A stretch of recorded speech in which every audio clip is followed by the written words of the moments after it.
নমস্কার দর্শক, আমি অরবিন্দ। আপনারা দেখছেন সঙ্গে অরবিন্দ ইউটিউব চ্যানেল। আজকের বিশেষ আলোচনার বিষয় হচ্ছে রামনবমীর দিন সত্যি কি দাঙ্গার দিন? রামনবমীর দিনটা কি সত্যি দাঙ্গা দিবস? গতকালকে যেটা 17 তারিখ রামনবমীর মিছিল হলো সারা ভারতে এবং সারা বাংলায় রামনবমীর মিছিল বের করা হলো। আর মুখ্যমন্ত্রী রামনবমীর মিছিলের আগে যেভাবে জনসভায় প্রকাশ্যে এসে মানুষজনদের, সংখ্যালঘুদের বললেন যে রামনবমী ওটা ওদের, কি বলেছিলেন এক্স্যাক্টলি কথাটা কি বলেছিলেন আমাদের মুখ্যমন্ত্রী মমতা বন্দ্যোপাধ্যায়? ওটা ওদের দাঙ্গার দিন। ওরা গালিগালাজ যদি করে আপনারা আল্লাহর কাছে প্রেয়ার করবেন, মানেটা কি? ওরা গালিগালাজ করবে, আপনারা আল্লাহর কাছে প্রেয়ার করবেন মানে মানে তিনি দ্বন্দ্ব সৃষ্টি করেই দিলেন যে আল্লাহ আর রাম, এতে দ্বন্দ্ব এইভাবে মানে আর তারপর দাঙ্গা দাঙ্গা দাঙ্গা দাঙ্গা এই শব্দটা বারবার বলে বলে বলে মানুষের ভিতরে সত্যি সত্যি দাঙ্গাটা ঢুকিয়ে দিয়েছেন এক শ্রেণীর মানুষের ভিতরে। মানুষজন তো আর অত আগে পিছিয়ে ভাবেন না। মানুষজনের আবেগ যেভাবে কাজ করে ভাববে যে সত্যিই তো এই দিনটাতে হিন্দুরা মুসলিমদের বিরুদ্ধে, মুসলিমরা হিন্দুদের বিরুদ্ধে, এরকম মনে হবে মানুষের। তিনি যেভাবে উস্কেছেন আর দাঙ্গা কথা বলছেন, একটু এদিক বেদিক হলেই মনে হবে যে এই হিন্দুরা মুসলিমদের বিরুদ্ধে। আবার মুসলিমদের একটু কিছু মনে হলেই হিন্দুরা মনে করবে যে হ্যাঁ মুসলিমরা হিন্দুদের বিরুদ্ধে। এটা তো মনে হবেই। অথচ আমরা এর আগেও দেখেছি বাংলা সম্প্রীতির বাংলা, বাংলাতে সেইভাবে আমরা আমরা তো জানি যে আমাদের পরিচয় কী? আমাদের আসল পরিচয় হচ্ছে বাঙালি। আমরা সবাই হিন্দু মুসলিম মিলেই তো বাঙালি। বাঙালির তো আবার ধর্ম হয় না। বাঙালির হিন্দু মুসলিম সবাই, খ্রিস্টান সবাই, যারা বাংলা ভাষায় কথা বলে তারাই বাঙালি। সেই জায়গা থেকে মুখ্যমন্ত্রী যেভাবে উস্কানি দিয়েছেন জনসভায় এসে, ভোট প্রচারে এসে, যে ওটা দাঙ্গার দিন, এটা কিন্তু সত্যি বলার নিন্দনীয় এটা বলা। কারণ এই মুখ্যমন্ত্রী এই কথাটা বলার পরেই সত্যি সত্যি দেখা গেল কালকে সারা ভারতে রামনবমী পালন হলো, বাংলায় সারা বাংলায় রামনবমী পালন হলো। কিন্তু দেখা গেল একটা জায়গায় সত্যি সত্যি দাঙ্গার মতোই অবস্থা। মুর্শিদাবাদের শক্তিনগরে, সেই শক্তিনগরে দেখা গেল রামনবমীর মিছিলে পাথর ছোড়া হলো, ইট পাটকেল ছোড়া হলো এবং সেই ছোড়াছুরিতে, পাথর ছোড়াছুরিতে এবং কি দেখা গেল যে দোকানপাট সেখানকার যে তাদের ভাঙচুর হলো এবং বেশ কয়েকজন লোক আহত হলো এবং হাসপাতালে ভর্তি। সেখানকার যে থানার ওসি, তারও মাথা ফেটেছে। তাহলে মুখ্যমন্ত্রীর এই দায় কিন্তু মুখ্যমন্ত্রীকে নেওয়া উচিত। কারণ মুখ্যমন্ত্রী নিজেই বলেছেন যে এটা ওদের দাঙ্গার দিন, ওটা ওরা দাঙ্গা লাগাবে আর আপনারা প্রেয়ার করবেন আল্লাহর কাছে। মানে মুখ্যমন্ত্রীর এই কথাটা যাদের বুদ্ধিমত্তা একটু আছে, যারা ভাবেন, তারা কিন্তু সত্যিই ভাববেন যে মুখ্যমন্ত্রী ইচ্ছে করেই দাঙ্গাটা লাগাতে চেয়েছিলেন। মানে মুখ্যমন্ত্রী চান যে দাঙ্গাটা লাগুক। আরও যদি একজন মুসলিমের যদি আরও ডেড বডি পড়তো, তাহলে তো মমতা বন্দ্যোপাধ্যায়ের মতো রাজনীতি আর ডেড বডি নিয়ে কেউ করতে পারেন না। মুখ্যমন্ত্রীর কি সাহস আছে? মানুষজন বলছে যে মুখ্যমন্ত্রীর কি সাহস আছে যে মুসলিমদের কোনো সংখ্যালঘু ভাই বোনেদের কোনো ধর্মীয় দিনকে নিয়ে ওইরকম করে বলা? ধরুন ঈদের দিনটাকে কি মুখ্যমন্ত্রী ওরকম বলতে পারবেন যে ওটা ওদের দাঙ্গার দিন? বলার কোনো সাহস নেই। কারণ একচেটিয়া মমতা বন্দ্যোপাধ্যায় একচেটিয়া কি করেন? একচেটিয়া তোষণ করেন, তোষণের রাজনীতি। যেমন বিজেপি করে হিন্দুদের রাজনীতি, ঠিক একইভাবে কিন্তু মমতা বন্দ্যোপাধ্যায় মুসলিমদের রাজনীতি করেন। এটা বিজেপি যেমন খুল্লম খুল্লা করেন, আর মমতা বন্দ্যোপাধ্যায়ও খুল্লম খুল্লা করেন মুসলিমদের তোষণ আর হিন্দুদের তোষণ। তাহলে মুখ্যমন্ত্রীর সেই সাহস কিন্তু নেই। আবার মুখ্যমন্ত্রী আপনি বারবার যখন মানুষের মধ্যে ঢুকিয়ে দিচ্ছেন দাঙ্গার কথা, তাহলে দাঙ্গার দায়িত্ব তো আপনাকে নিতেই হবে। আর আপনি যদি জানেনই যে দাঙ্গা হবে, ওরা দাঙ্গা করতে পারে বলে মনেই করছেন, তাহলে প্রশাসন কি করছিল? প্রশাসন কি ছোটো জগন্নাথ? প্রশাসন কি করছিল? রেজিনগর থানা দেখা গেল ওসির মাথা ফাটলো, তা আগে থেকে প্রিকশন নেয়নি পুলিশ? প্রশাসন কি করছিল? আপনার তো আইবি, ইন্টেলিজেন্স ব্যুরোর তো রিপোর্ট থাকা উচিত। গোয়েন্দা সংস্থা কি করছিল? কেউ একজন দাঙ্গা লাগিয়ে দিবে আর সরকার দাঙ্গা লাগাতে দেবে? প্রশাসন দাঙ্গা লাগাতে দেবে?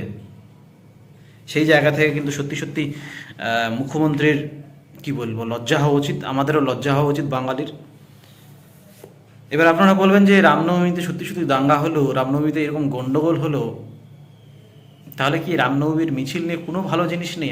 আছে ভালো জিনিস। যেমন আমরা ভালো দিক যদি বলি, হাওড়ায় এবারের যে সম্প্রতি, এর আগের বার কিন্তু হাওড়ায় দেখা গেছে যে হাওড়ায় সেখানেও গণ্ডগোল হয়েছিল হাওড়ার। এবার কিন্তু হাওড়ায় দেখা গেছে যে মিছিল, রামনবমীর মিছিলে সেখানে সংখ্যালঘু ভাই বোনেরা কিন্তু জল বিতরণ করেছেন, জল খাইয়েছেন, মিছিলে হেঁটেছেন।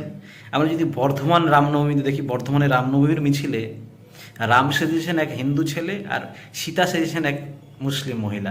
সেখানে কিন্তু সম্প্রীতির কীরকম, যে হিন্দু মুসলিম যে একসাথেই চলতে পারে, সেই মুখ্যমন্ত্রীর কথাটাই, ধর্ম যার যার উৎসব সবার। মুখ্যমন্ত্রী নিজেই তো বলতে পারতেন সেদিন সভায়, মানে রামনবমীর দিনটাকে দাঙ্গার দিন না বলে মুখ্যমন্ত্রী বলতে পারতেন ধর্ম যার যার উৎসব সবার, সবাই পালন করুন, নিজের নিজের ধর্মে সবাই পালন করুন। সেই জায়গা থেকে আমরা দেখলাম যে ইসলামপুরেও দেখলাম, ইসলামপুরে কি দেখলাম, ইসলামপুরে হচ্ছে রামনবমীর মিছিল চলছিল, সেই মিছিলে ছিলেন রায়গঞ্জ লোকসভা কেন্দ্রের বিজেপি প্রার্থী কার্তিক পাল, সেখানে মিছিল হাঁটছিলেন। এবং ইসলামপুর বিধানসভার যে এমএলএ, তৃণমূল এমএলএ, তৃণমূলের আব্দুল করিম চৌধুরী, সেই আব্দুল করিম চৌধুরী কিন্তু সেখানে জল খাওয়াচ্ছিলেন রামনবমীর মিছিলের মানুষদের। এবং সেখানে দেখা গেল কার্তিক পাল, বিজেপি প্রার্থী কার্তিক পাল, সেখানে কিন্তু দেখা গেল যে আব্দুল করিম চৌধুরীকে প্রণাম করলেন। এইরকমই তো সম্প্রীতি আমরা চাই, হিন্দু মুসলিম সম্প্রীতি থাকবে, সবাই মিলেমিশে থাকবে, উৎসব যার যার কি বলে ধর্ম যার যার উৎসব সবার। এটা তো মুখ্যমন্ত্রীর কথা, সেই মুখ্যমন্ত্রী ওই কথাটা যদি বলতেন তাহলে তো এই এত কিছু গণ্ডগোল হয়তো হয়তো হতো না। এই যে বারবার ধর্ম নিয়ে রাজনীতি, আচ্ছা আপনাদের মনেই হতে পারে এবার যে আচ্ছা রামনবমীতে এর আগে আমাদের বাংলা কালচারে ছিল না, এত হই হুল্লোড় করে তো রামনবমীর মিছিল এর আগে বের করা হতো না বাংলায়। হ্যাঁ সত্যি, বাংলায় এর আগে রামনবমীর এত মিছিল বের হতো না, এটা সত্যি। কারণ বিজেপি সরকার ক্ষমতায় আসার পরে এবং বিজেপি পশ্চিমবঙ্গে শক্ত একদম ক্ষমতাশালী একটা দল হয়ে ওঠার ফলে দেখা গেছে রামনবমীর অনেক বারবারন্ত পশ্চিমবঙ্গে বাংলায় শুরু হয়েছে, মানে রামনবমীর মিছিল ঘটা করে পালন করা হয়, বড় করে পালন করা হয়। দেখুন এবার মানুষের আবেগ, মানুষ যদি সত্যি সত্যি সেটাতে ঝুঁকে, মানুষ যদি রামনবমী পালন করে, রামের যদি ভক্ত হয়ে রামনবমী পালন করে, আমাদের তাতে কিছু বলার নেই। কিন্তু হ্যাঁ সত্যি এই রামনবমীর কালচারটা আমাদের বাঙালি কালচারে সেইভাবে ওরকমভাবে ছিল না যে আমরা একদম পথে নেমে সেই মিছিলে হাঁটবো, ওইরকম ছিল না। কিন্তু এখন হচ্ছে, আর সেই রামনবমীকে নিয়েও টানাটানি হচ্ছে, টানাটানি হচ্ছে। আগে তো জয় শ্রীরাম নাম শুনলে মুখ্যমন্ত্রী রেগে যেতেন, তেড়ে যেতেন। এখন আবার দেখা যাচ্ছে তৃণমূলেরই সেই তৃণমূল দলের অনেকজনই এখন দেখা যাচ্ছে জয় শ্রীরাম বলছেন। হিন্দু কি বলে, বিজেপি তো জয় শ্রীরাম বলেই, কুল্লা বলেই, কিন্তু দেখা যাচ্ছে এখন তৃণমূলের নেতারাও জয় শ্রীরাম বলছেন। ওরা যদিও তৃণমূলের নেতারা বলছেন যে জয় শ্রীরাম কি কারো একার, শ্রীরাম কি একার কারো দেবতা নাকি, সবার দেবতা। তো এরকমই তো চাই, জয় শ্রীরাম শুনে যেমন রাগার কিছু ব্যাপার নেই, মুসলিমদের কোনো স্লোগান থেকে শুনেও কোনো রাগার কোনো ব্যাপার নেই, সবাই সবার সাথে চলতে হবে। কিন্তু এই যে বাইনারি ক্রিয়েট করা হচ্ছে, হিন্দু মুসলিম যে বাইনারি, যত এই যে দাঙ্গাটা লাগলো, যত এরকম দাঙ্গা হবে, যত হিন্দু মরবে বা মুসলিম মরবে, দুটো দলের লাভ। একটা মুসলিমদের জন্য লাভ হচ্ছে কার, মুসলিম ভোটটা পুরোটাই পাবে তৃণমূল, আর হিন্দু ভোটটা কনসলিডেটেড হয়ে পুরোটাই পাবে বিজেপি। মানে বিজেপি আর তৃণমূল এই দুটো দলেরই আখেরে লাভ, যত বাইনারি হবে হিন্দু মুসলিম। আর সব থেকে ডুবে যাবে বামফ্রন্ট আর কংগ্রেস।